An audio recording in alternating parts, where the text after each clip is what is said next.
and watch out as I come through. Busting in your line, cracking helmets in. I bring the bang, so what you gon' do? Stand there and just get shook out ya. So clean out your locker, I'm out to get ya. Cause I just popped ya. You can't take the pressure. You might as well quit cause you just can't last. Madden 2000, put your face in the grass. Austin Safarian-Jenkins, the first touchdown of Jameis Winston's career. And your pride in the dirt, so put on a skirt. If you come on the field and don't wanna get hurt, just bruise and beaten, all black and blue. And it's been like that since Madden 92.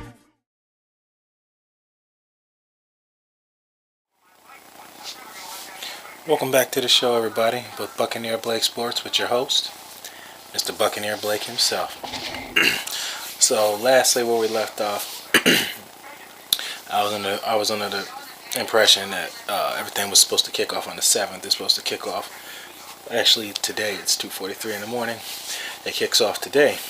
So, let's kick off with a couple of things.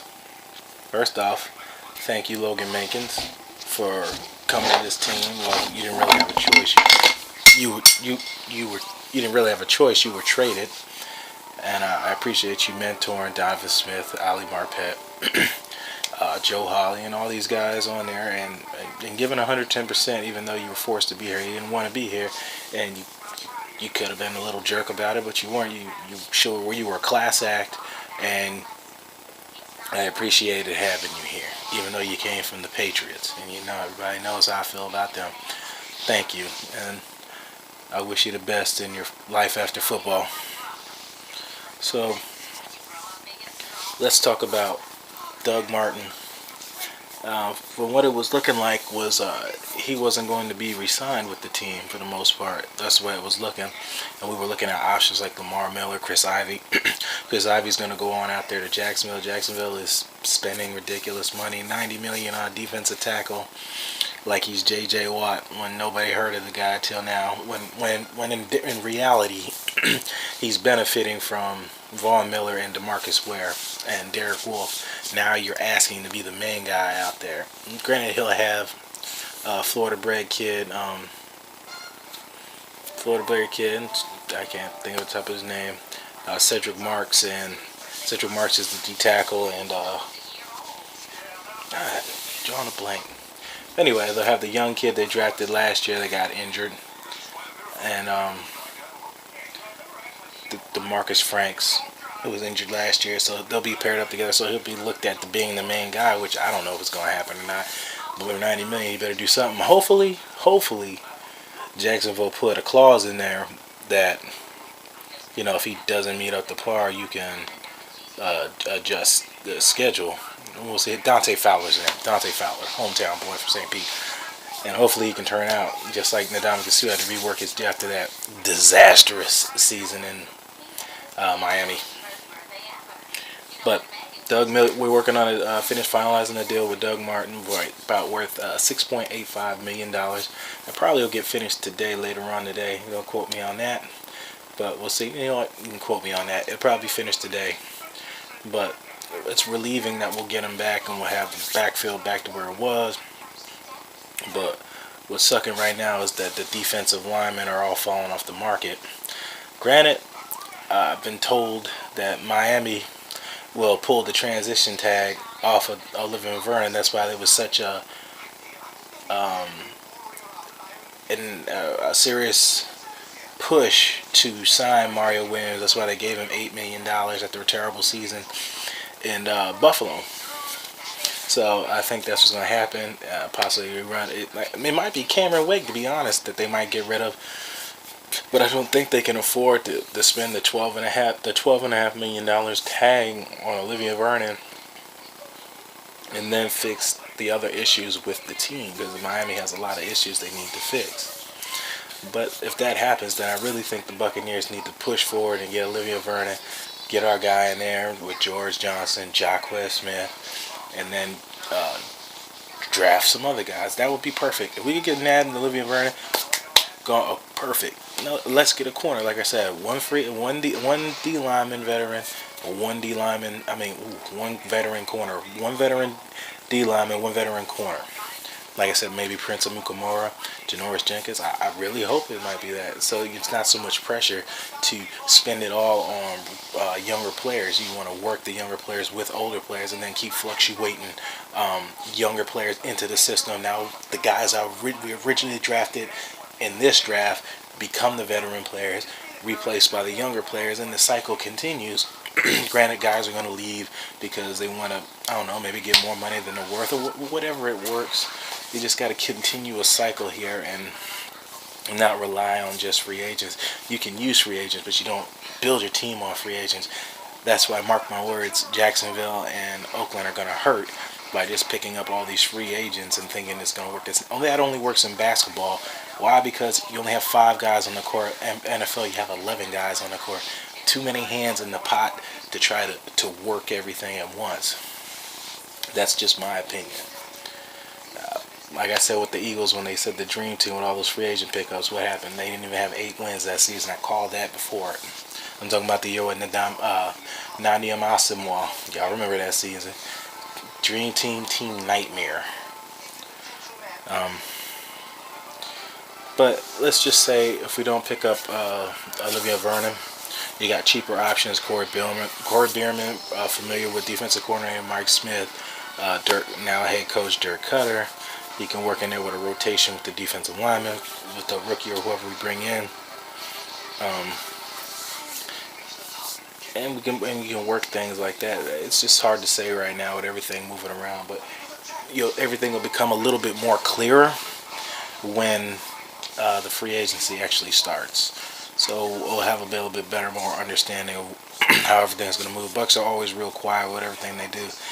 I get they don't want to overspend, but you have a need to fix something, so you might have to overspend, and hopefully the risk will be worth the reward. Hopefully, but if not, work in incentive-based deals in there if it does or if it doesn't work out, so you can get out of the contract without being totally raped over the coals with the contracts. Hopefully. I'll kind of work on both ends. For people who don't understand what I mean, you guys remember Colin Kaepernick, the 49er quarterback, overnight star, young kid, drafted and got the big contract. What the 49ers did is they implemented a performance-based contract. We'll just say it like that. A performance-based contract where they would be able to get out of a lot of the money in the contract, barring his performance not meeting up to expectations of the $90 or $100 million contract that they had given him at the time. So, when, like in the situation you are now, you can get rid of them or make moves and not really hurt. You just be out of a quarterback, which they're going to try to replace so that they can make that move. You don't want to get rid of what you got till you got something new in there. If that's easier to describe it, I hope I described that pretty easy. And let's go with my part right after this commercial. I don't want to take too long. We'll go into my part with my mock draft picks, and I'll just wrap it up there. I'm not going to make this video too long. I'm going to try to wrap it up. Try to make more videos but shorter and wrap it up. I'll get back to you right after this commercial break. Take it easy, guys. See you in a minute. What are you going to be when you grow up? A basketball player. Boy, that's going to take a lot of hard work and practice. You got to study hard, too. I know. You got it, right? I know. We got to get you the right kind of ball. All right. Hey, Dad. Yeah. How'd you get to be so big? I guess I just grew that way. What's it take to be a great basketball player like you? Well, you really got to want it. You got to taste it. You got to be able to smell it. I mean, you really got to be hungry for it. Dad, can we go to Burger King? I am really hungry.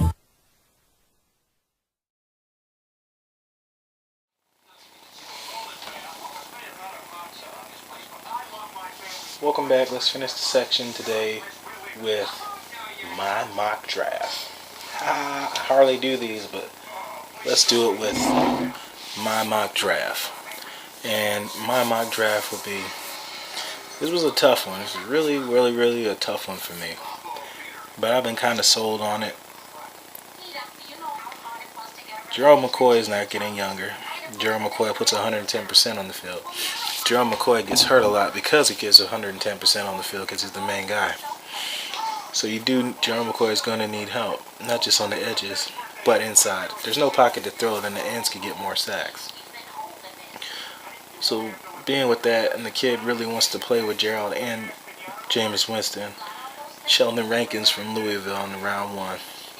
I watched his one-on-one at the senior practices with the other linemen, and this kid was annihilating people.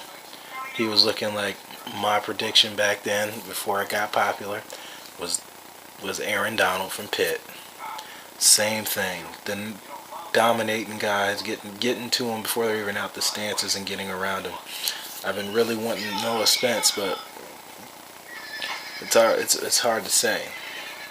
But this kid, Sheldon Rankins, is the real deal. He's the real deal. If you don't believe me, look him up. He's a defensive tackle from Louisville. Watch some game tape. Or, matter of fact, watch the Senior Bowl stuff and some game tape. You'll see what I'm talking about. It causes mad disruption inside. That's what we need. And I'm going to go on my second round pick. If he falls, then go ahead and grab Noah Spence in the second round. Because remember, we had the 9th pick in the second round. It's a possibility he falls into the second round. Remember I told you before, everyone wants to base everything off a 40-yard dash and then his off-field issues. But we'll see what happens.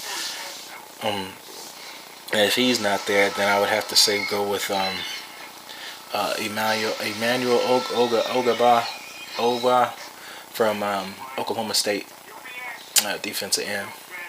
If he's there in the second round, they said you go two defensive linemen mixed in with our veteran guys, William Golston, Jacquez Smith, Gerald McCoy, Clinton McDonald, those guys, and Anthony Spence, which is in his last year of his contract, which would be kind of good because Spence will be in his last year of his contract, and we picked up 2 defensive linemen to replace those guys.